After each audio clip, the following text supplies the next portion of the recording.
Vamos a partir de un supuesto no consentido. No consentido. ¿Que hubo sabotaje? Que no hubo. ¿Que hubo sabotaje en abril? Bueno, ok, la ministra mándenla al patíbulo. Pero ya pasó abril y seguimos con los apagones. Entonces, el tema de sabotaje, pues el sabotaje fue un invento del gobierno. Ella hereda un problemón que además lo pone en conocimiento del gobierno y le dice, hay que dar soluciones urgentes en la parte térmica, porque una hidroeléctrica no la monta usted en 4 o 5 meses.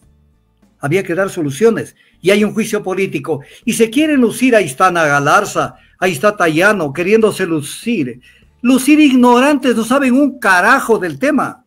No le tomen el pelo al Ecuador, que además en el informe de 25 páginas que acaba de presentar a la Comisión de Fiscalización, en ese informe detalla cómo ella informó permanentemente a quiénes, al presidente, al ministro de Finanzas, sí, al ministro de Economía, les dio, y al ministro de Gobierno, al Wong, ese gordito que por ahí anda que no sabe dónde está parado, les dio toda la información. Y no va con esos asesores que tiene que haberle dicho, verás, se te va a caer la crisis encima. Di que la ministra conspiró en sabotaje y que por eso no teníamos luz y en el camino veamos qué hacemos. Y en el camino, ¿qué hicieron con Luque? Comprar los motores que hasta ahora no llegan. Comprar una barcaza, contratar una barcaza en un acto de corrupción brutal, porque la barcaza salió a mediados de junio de Turquía y recién el contrato se firmó el 2 de agosto de este año. Julio y agosto, o sea, sinvergüenzas. O sea, en medio de una crisis, viendo cómo hacen robo, viendo cómo perjudican al Ecuador, en pleno de una crisis. En medio de una crisis, están atentando contra los intereses nacionales, no resolviendo los problemas. Retratemos el Ecuador como es el Ecuador. Verá, la Comisión de Fiscalización de la Asamblea, que no sabe dónde está parada en muchas cosas, en manos de la Revolución Ciudadana, de Pamela Aguirre, sacaron un informe de la Comisión de Fiscalización que además fue aprobado. Escúcheme bien esto, verá. Esto, si usted lo lleva en un debate para analizar la situación, el conocimiento político de un país como el Ecuador y conocimiento técnico, conclusión, el Ecuador está en la madre. Entonces usted dice, a ver, el informe aprobado por el Pleno de la Asamblea, el Pleno son todos los asambleístas, hablan sobre la crisis eléctrica y prácticamente dicen que la crisis se generó el 2023, cuando la crisis se genera el 2017. Primero unos despistes de Padre y Señor nuestro. Pero luego de eso, ¿en qué parte del informe? Verán, informe del Pleno de la Asamblea Nacional, o sea, el Pleno es todos los asambleístas. ¿En qué parte del Pleno dice que la culpa del tema eléctrico es la ministra Andrea Robo? ¿En qué parte del informe dice? Y esto lo aprobó el Pleno.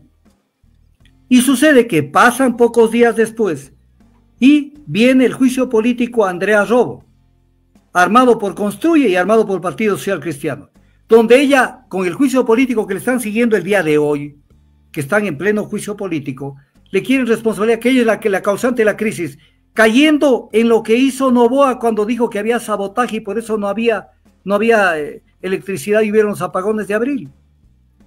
Vamos a partir de un supuesto no consentido. No consentido.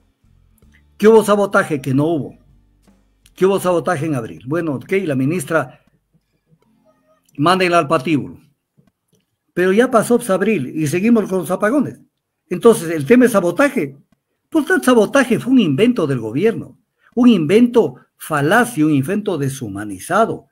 Por querer culpar a una persona que además en el informe de 25 páginas que acaba de presentar a la Comisión de Fiscalización, a la comisión que está analizando el juicio político, Comisión de Fiscalización, en ese informe detalla cómo ella informó permanentemente a quiénes, al presidente, al ministro de Finanzas, sí, al ministro de Energía, y al ministro de Gobierno, al Wong, ese gordito que por ahí anda que no sabe dónde está parado, les dio toda la información de lo que tenían como problema.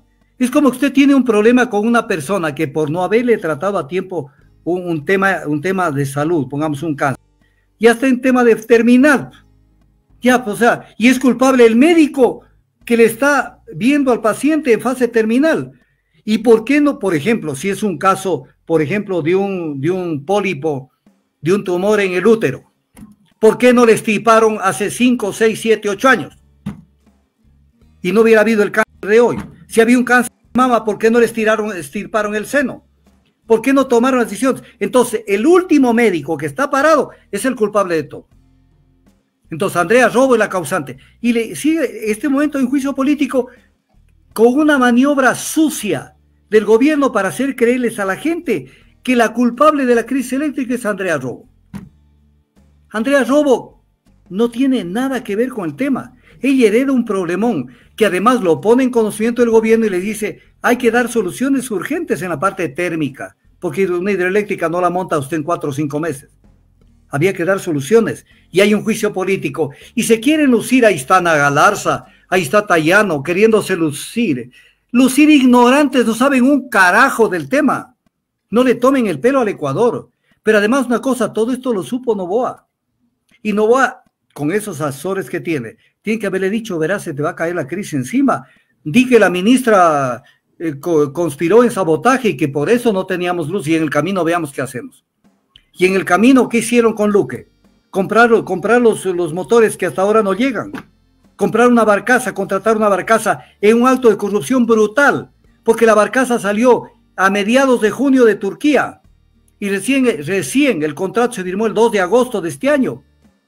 Julio y agosto, o sea, sinvergüenzas. O sea, en medio de una crisis, viendo cómo hacen robo, viendo cómo perjudican al Ecuador, en pleno de una crisis. Entonces, yo me acuerdo una vez, voy a contar una anécdota. Hubo un choque brutal en una calle de Quito, cerca de donde yo vivía.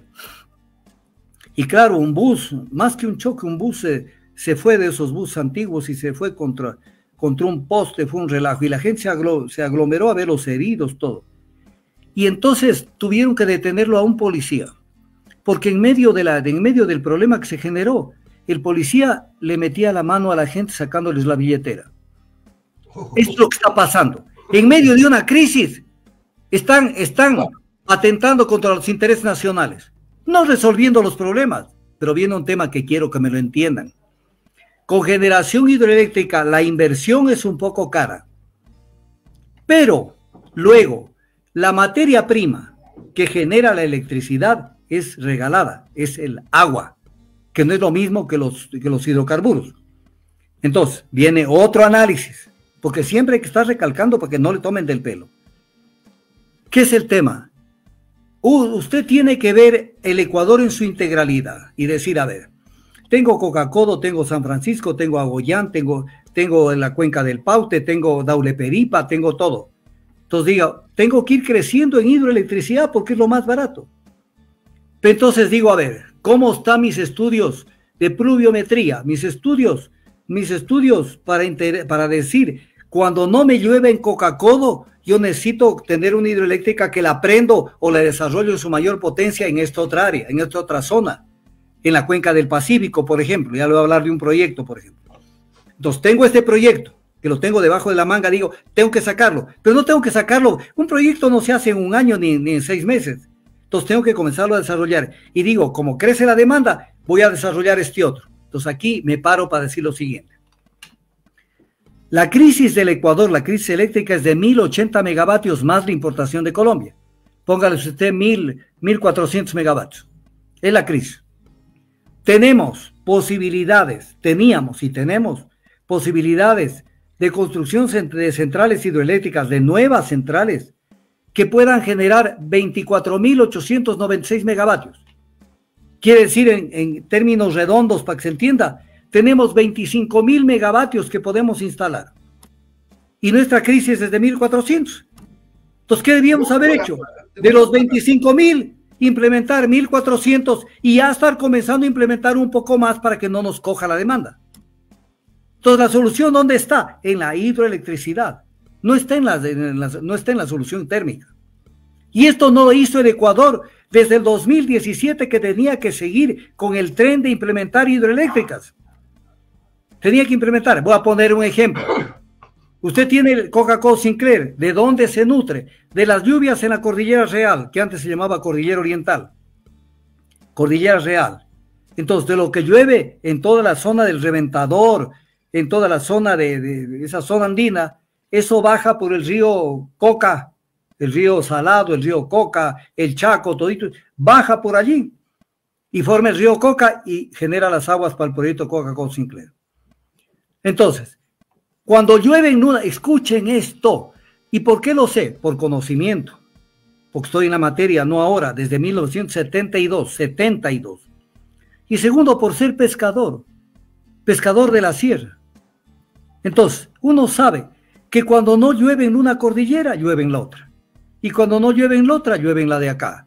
Entonces uno sabe, ¿acaso que no llueve en una parte y no llueve en la otra? No. Entonces, por ejemplo, el proyecto Guayabamba, que se nutre de las aguas que van hacia el Guayabamba. Eso tiene que haberse desarrollado. Lo mismo el proyecto Santiago, 2.400 megavatios. 2.400 y la crisis de hoy es de 1.400. Se debía haber desarrollado, pero a la par, ahí, sobre la picada. Se tenía que desarrollar. No lo hicieron.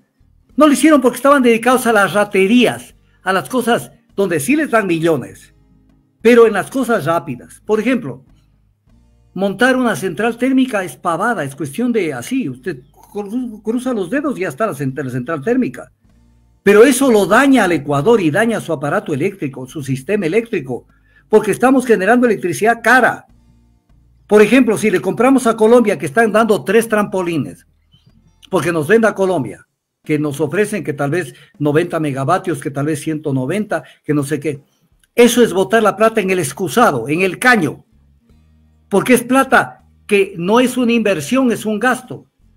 Y cada vez que gastamos 100 millones aquí, 200 acá, 150 acá, la compra de energía Colombia, eso es ser imbéciles, porque ese dinero hubiera servido para generar más hidroeléctricas y que esas hidroeléctricas con agua no hubieran reportado esos costos que tenemos hoy. Y entonces, ¿cómo van a resolver los problemas? ¿Dónde están las 5 unidades duales que iban a generar 500 megavatios que dijeron que iban a contratar? ¿Dónde están? 500 megavatios, se hicieron humo.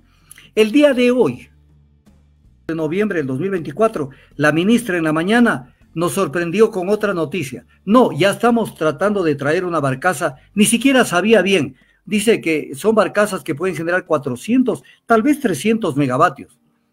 O sea, que están conversando en San Diego, California. Y entonces viene el tema, o sea, es un gobierno que resuelve, ¿qué? Que resuelve lo que les interesa resolver para su bolsillo y pare contar.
Essa sonrisa